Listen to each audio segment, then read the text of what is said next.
Okay, grip, and I'm going to use the pistol for example. The way I like to grip is put your hand in a V like that. And this is, I mean, it naturally comes down and grabs it like that when you're pulling it out. And this is what's called the high index. I want to make a point here. This is called the high index with your trigger finger out of the trigger well. And that's normally where you operate with without having until you're ready to actually engage the target. You don't want your finger on the trigger while you're just standing around like me doing it right here, you know, just leaving it on the trigger. I keep it at the high index, so there's no accidental discharge or anything. So you basically, when you do that, you have a tendency to grab it like that, and when you pull out, and I'm not going to go through the whole stance here, but as I bring my hand in, this one comes up as a blade, hits that, and then I stack my thumbs on the side like that. So I've got, this is the grip that I keep here, and then there's, turn around that way, it yeah, stacks into the video. there you go.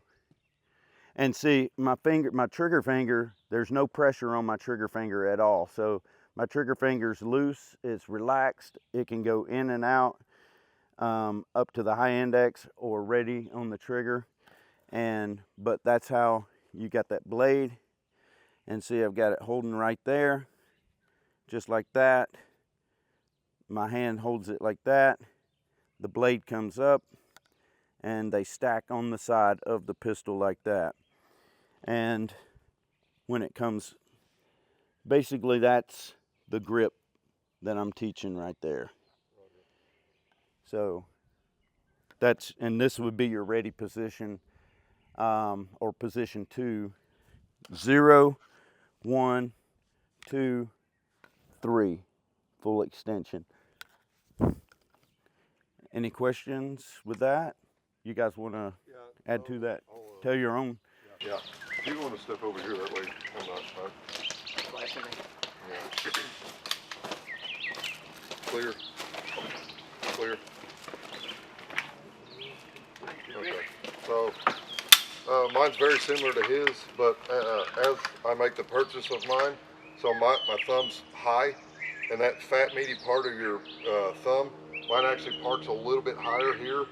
So my thumbs, I've got a big hand, it covers up a lot of pretty much any pistol I grab a hold of. But so that meaty part of my hand goes right in this dead area. So I have my thumbs pretty much stacked on the side of my slide. A lot of people think, you know, they're kind of scared of the side of that slide, so they tuck their thumbs down. I usually put thumbs towards my target. Anything behind that slide, it's going to take a trench out of. But if your thumbs are stacked on the side of that slide, you'll never notice it. So when it comes out, I've got my grip between here and my 3 fingers. So this thumb, you know, I have full range of it. So I'll take that, park it right there, and then I have proper presentation. So like his, just a little modified. Avery, you got anything, or you want? One quick thing I'll add.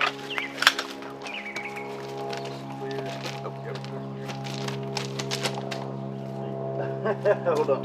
That's hard to see down that. Yeah, you're good.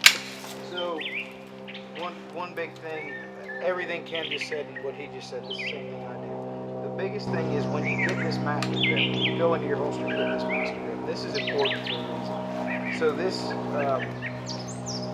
Dead area. this dead area here. So the fulcrum between the recoil of this gun and your hand basically coincides with the distance between your barrel, so your barrel alignment and the top of your hand. So if you come down here, if I push on the front of this gun, I have no control. And even if I'm right here, I have no control. The higher you can get with this hand, your master grip hand, and just like that, now I can't push this gun up. So you're mitigating this recoil by getting this hand high. So then instead of it pushing up this way, it's pushing straight back into my arm. And if you think about stance and everything else, well, if I'm holding like this arm goes right back into my chest, it goes down into my hips, it goes into my feet. So if I'm in the stance he's talking about, then my recoil is this instead of this. So the lower you can keep the gun, the sight picture of your gun, the less of this you get and the less you have to work the gun back down, right? So the higher this can be, the more control you're going to have with horizontal or vertical recoil. And vertical recoil is where you lose sight picture. So if you're talking about double taps, triple taps, the vertical is what's going to kill you. So the higher you can get your hand into this gun, the better for everybody. That's a huge thing. Yep. That fulcrum, when I was teaching concealed carry especially, you know, it's natural just to grab the gun and, you know, point it however you want. And this little half-inch right there, Yep. That's 50% of your recoil right there. The higher you can get into that gun, and especially if you know, this is a Glock, it has this beaver tail. If you can feel that beaver tail on the top of your hand, that's what you want to look for. Like everybody is going to have things on their gun that they feel for. Like on this one, I've got some stippling right there. That's where my high index is, and this is where my thumb goes on this gas pedal right here. Well, at the same time, I'm feeling this for my grip, and I'm feeling this in the top of that hand. So those are all, you know, like waypoints, you know, field markers for where it needs to go. But that is huge. That's where I see most people lose control of recoil, is the height of that grip. And like Ken said, people are afraid of slide bite. You know, the slide coming back here and hitting here or hitting on one of these thumbs. I've never been bitten by a Glock slide. Yeah.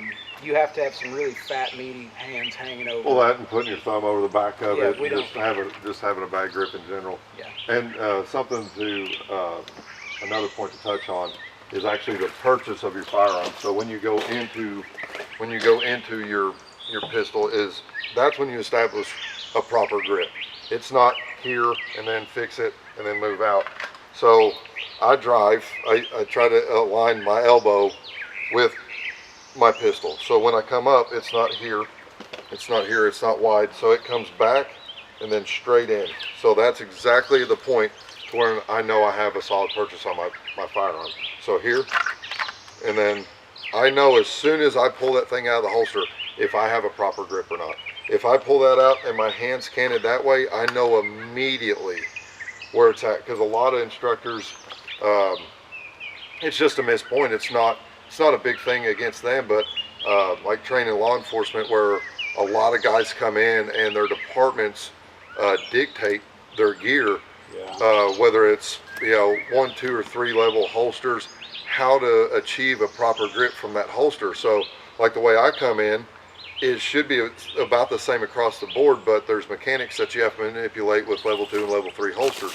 So if you're coming out here and you're trying to push in, cock up, you know, by the time you get your pistol out, I mean, it could be in about any orientation. So learning your equipment is huge. It's huge. Like most of the guys here are, you know, level 1.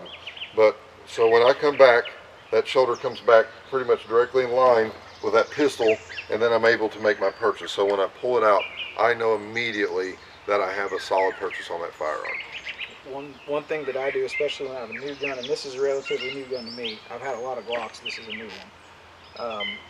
Working out of the holster with dry fire, you want to make sure what he was talking about, getting into your master grip, that every time it comes out of the holster, it's the same. And all you have to do is stand at home. You know, I'll put my belt on at home when I have a new gun, and I won't even pull up into a full shooting stance. I'll just go here and feel it, and you know as soon as it's out of the holster whether you're on it or not. You know, like with my master grip hand, I'm looking to feel the bottom of the trigger guard right here with my middle finger. I'm looking to feel the beaver tail right here, and I'm looking to feel the stippling there. So if I'm looking straight ahead, and like he said, I do the same thing. You come down onto that gun, as soon as it comes out, you know if it's right or not. And if it's wrong, you know, like he said, if it's canted a little bit this way, well, now I don't have a grip here. If it's canted this way, we were talking about the mechanics of your arm. Well, now I'm pointed back at my face, and now the recoil is going to go here instead of here. So sit at the house and pull it out of your holster and make sure you're getting the same grip every time. Make sure your gun's clear when you do that. Yeah, no shit. Clear the gun. We had a guy in the Q course that shot himself in the forearm. In the forearm? Yeah. He was quick awesome. drawing. He was quick drawing in front of the mirror and shot himself in his opposite forearm. And our instructor, of course, called him Whistler after that. While we were parachute jumping, he's like, "We know when he's coming down because you can hear him whistling because the hole in his arm." Let me go ahead and get you to check that. Clear. Okay, excellent. All right. Basically, you're kind of coming in, you're leaving your trigger finger out of the way, and I'm bringing my next fingers in to the bottom of the trigger guard here, and really you almost don't have any pressure on your pinky finger at all. These two fingers right here are got most of your grip and are pulling, they're actually pulling the rifle straight back in and tight to your shoulder, the little notch in your shoulder, and that's really where you're at. And this Magpul, I hadn't shot this in a while, but it seems like it's way far out for me. I like it a little bit tighter so that I don't have to reach so far out. But, and then, okay, you got some over there with the actual drop-down pistol holders. Yeah. Okay, and there's a difference in these Magpuls and those, and really like the Magpul here, I've got my forefinger, my front index finger on this notch here, and the other fingers are wrapped around this part of the actual Magpul, and my thumb reaches all the way around and is.